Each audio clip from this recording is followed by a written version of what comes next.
السلام علیکم ناظرین کرام، نئی ویڈیو میں آپ کو خوش آمدید کہتے ہیں۔ میاں محمد نواز شریف ابھی مجھے کیوں نکالا کی گردان سے نہیں نکلے تھے کہ ان کو پاکستان بلا کے روزانہ کی بنیاد پر ان کے ساتھ جو ہو رہا ہے، اب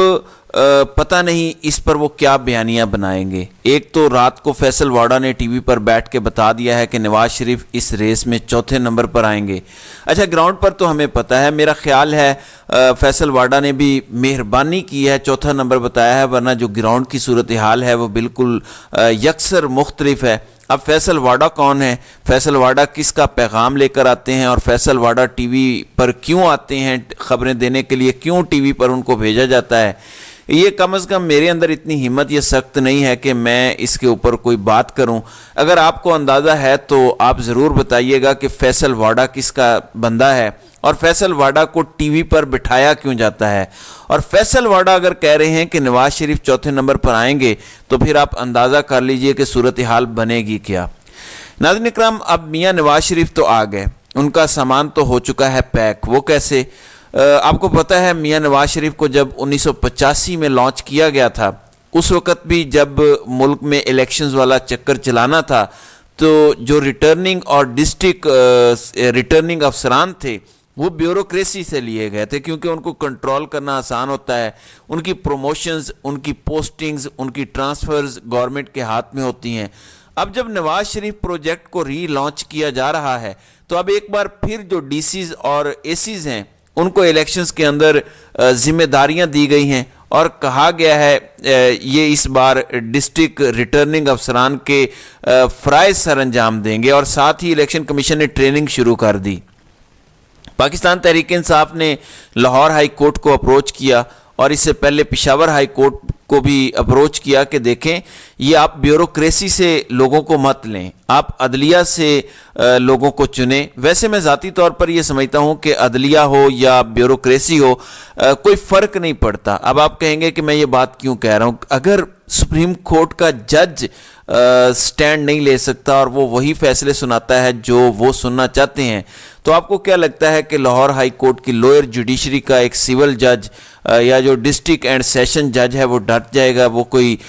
دنیا بدل دے گا؟ کل سپریم کورٹ نے جس طرح کا فیصلہ دیا ملٹری کورٹ سے متعلق، اور ایک منہ کالا کیا اور انسانی حقوق کے حوالے سے جس طرح سے آنکھیں موند لیں، وہ یقیناً ایک آنکھیں کھول دینے والی حقیقت ہے۔ لیکن تو مجھے نہیں لگتا کہ ججز کو اگر لیا جائے گا تو کوئی فرق پڑے گا۔ سو اگر جوڈیشری سے ہوں تو بھی انہوں نے وہی کام کرنا ہے جو اوپر والے چاہتے ہیں۔ کیا جوڈیشری کے ہوتے ہوئے اس سے پہلے پاکستان میں جو الیکشنز ہوتے آئے ہیں وہ بڑے صاف شفاف الیکشن ہوئے ہیں؟ پھر اگر وہ انتظامیہ سے ہوں تو بھی وہی کچھ ہونا ہے، تو اس سے کوئی فرق ہمیں پڑتا ہوا دکھائی نہیں دیتا۔ لیکن اس کے باوجود پاکستان تحریک انصاف لاہور ہائی کورٹ سے انہوں نے رجوع کیا ہے، اور جسٹس باقر نجفی نے جو مہر لگائی ہے، جو نواز شریف کی بنیادی طور پر جانے کی مہر آپ سمجھیں، وہ یہ ہے کہ جو نوٹیفیکیشن جاری کیا گیا ہے جس میں ڈسٹرکٹ ریٹرننگ افسران اور ریٹرننگ افسران کو الیکشن کے لیے لیا گیا تھا، اس کو اب لاہور ہائی کورٹ نے معطل کر دیا ہے، اور اگر وہ معطل ہو گیا ہے تو اب اگلا اس سے نیا کھڑاک کیا ہوگا؟ قاضی فائزی صاحب کے لیے یہ کھلا چیلنج ہوگا، کیونکہ الیکشن کمیشن آف پاکستان کے مطابق وہ ڈسٹرکٹ ریٹرننگ افسران اور ریٹرننگ افسران کی ٹریننگ بھی شروع کر چکا ہے۔ لاہور ہائی کورٹ کے حکم کے بعد رائٹ ناؤ بریکنگ نیوز یہ آئی ہے کہ انہوں نے اس ٹریننگ کو روک دیا ہے۔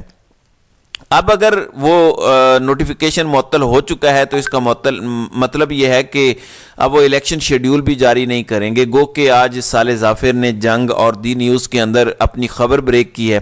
اور ان کے مطابق الیکشن کمیشن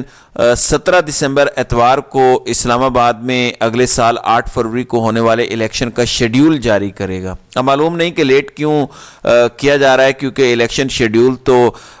جمعہ یا ہفتے کو جاری ہو جانا چاہیے تھا، لیکن چلیں اگر وہ اتوار تک جاری کرنے کا ارادہ رکھتے ہیں تو اب اس چیز کو شاید وہ کوئی بہانہ نہ بنا لیں۔ جیسے باقر نجفی نے یہ کہا ہے کہ ایک تو پاکستان تحریک انصاف کو لیول پلینگ فیلڈ میسر نہیں ہے، اور ان کے مطابق تمام سیاسی جماعتوں کو لیول پلینگ فیلڈ میسر ہونی چاہیے، اور اس سلسلے میں انہوں نے لارجر بینچ تشکیل دینے کی تجویز دی ہے، سفارش کی ہے، اور اس کے ساتھ ساتھ انہوں نے فائل چیف جسٹس کو بھجوا دی ہے اور ان کے مطابق زمینی حقائق بتاتے ہیں کہ درخواست گزار کی جماعت کو لیول پلینگ فیلڈ میسر نہیں ہے۔ لیول پلینگ فیلڈ کی عدم دستیابی پر آزادانہ رائے رکھنے والے متعدد گروپس نے سنجیدہ نوٹس لیا ہے۔ معاملے کی اہمیت اور قانونی نکات کی تشریح کے لیے لارجر بینچ بنانے کی سفارش کی جاتی ہے۔ اب لارجر بینچ بنے گا، اب یہ لمبا چوڑا سلسلہ چلے گا اور تب تک شاید الیکشن ڈیلے والا جو منصوبہ ہے اس پر عمل درآمد شروع ہو جائے۔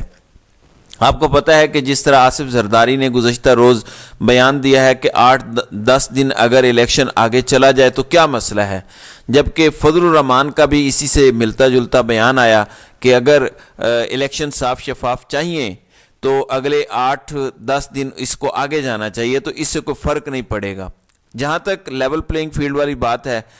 سہیل وڑیچ جیسے لوگ رات کو جیو پر بیٹھ کر کہہ رہے تھے کہ پاکستان تحریک انصاف کو لیول پلینگ فیلڈ ملنے کا کوئی امکان نہیں ہے۔ ان کے مطابق اگر پاکستان تحریک انصاف کو لیول پلینگ فیلڈ مل گئی تو وہ شہروں میں جیت جائیں گے۔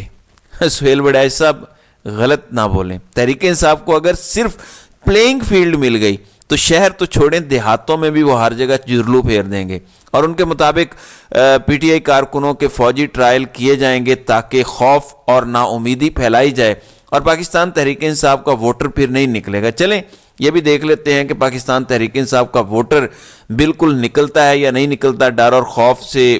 سہم کر بیٹھ جاتا ہے یا اور زیادہ تعداد میں نکل کر طاقتوروں کے منصوبے پر پانی پھیرتا ہے۔ دوسرا بڑا امپورٹنٹ معاملہ اسلام آباد ہائی کورٹ کے اندر تھا، جہاں پر جسٹس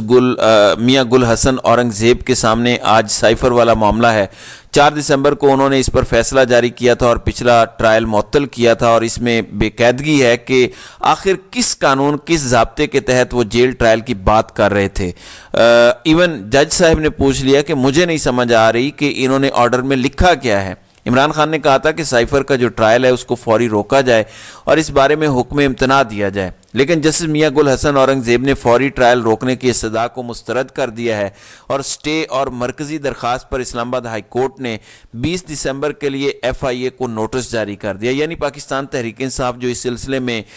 فوری طور پر ریلیف لینا چاہ رہی تھی کہ آج سائفر کا ٹرائل رک جائے اور جو وہاں پر گواہان آج طلب کیے ہوئے ہیں